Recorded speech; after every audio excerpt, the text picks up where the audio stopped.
Paalala lang daw, kaya pala ganitong-ganito ang linyahan ng asawa netong si Padilla na si Mariel Rodriguez.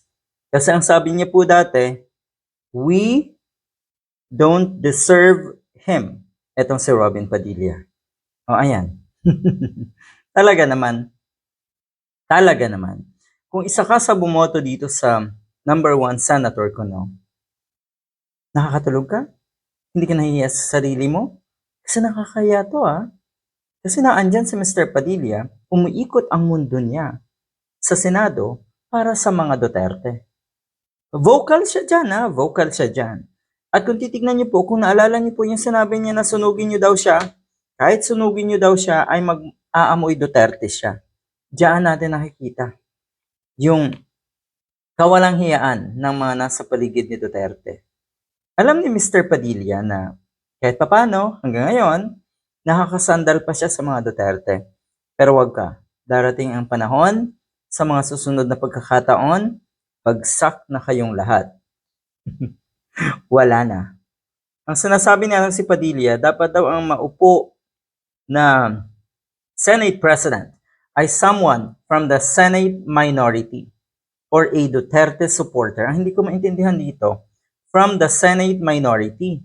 So paano kayo makakapwesto ng galing sa Senate minority? Ay kayo nga yung minority. Minority na nga, mga pulpul na nga, pasakit pa. Sakit sa ulo pa ng Senado. Kaya yung sinasabi na si Jesus Escudero na nagkakawatak-watak ang ating gobyerno, nagkakawatak-watak ang matindi daw ang alitan sa politika dahil yan, doon daw kay Speaker Romualdez. Ang totoo niyan, kaya tayo nagkakawatak-watak dahil sa inyo. Dahil sa mga katulad ni Jesus Escudero, Robin Padilla, Jinggoy Estrada, na kahit ano sigurong kawalang hiyaan ang nakikita sa mga Duterte ay naandyan pa rin at susuportahan. Dahil sa utang na loob o dahil sa personal na interes. Ang saklap, no? Dapat daw Duterte supporter ang maging Senate President. Hindi ganyan. Hindi sa lahat ng pagkakataon ay nasa inyo ang kapangyarihan. Nagtatapos na dyan. At sa tingin ko, wala na.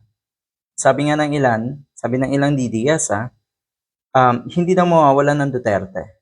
Kung hindi daw dumating kung hindi daw makapwesto si Sara Duterte, may mga Duterte pa rin daw na pwede. Yun yung kasakiman na tinatawag. Yan, malala.